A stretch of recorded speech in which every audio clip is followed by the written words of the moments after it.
పాఠశాలలో పూర్తిగా English medium తీసుకొస్తాం అని చెప్పిన వ్యక్తులు ఎప్పుడైతే కోర్టు ఇది రాజ్యాంగానికి విరుద్ధం, చట్ట విరుద్ధం అని చెప్పిందో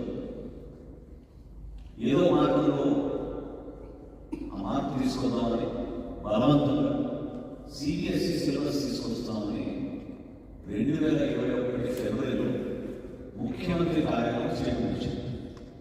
రాష్ట్రంలో ఉన్న 44,639 పాఠశాలలు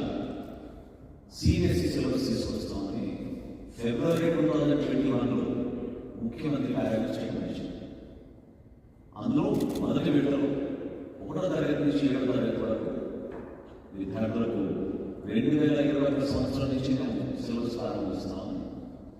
2024 సంవత్సరం కల్లా 1వ తరగతి నుంచి 10వ తరగతి వరకు అందరికీ సిబిఎస్ఈ సిలబస్ వర్తించేటట్టు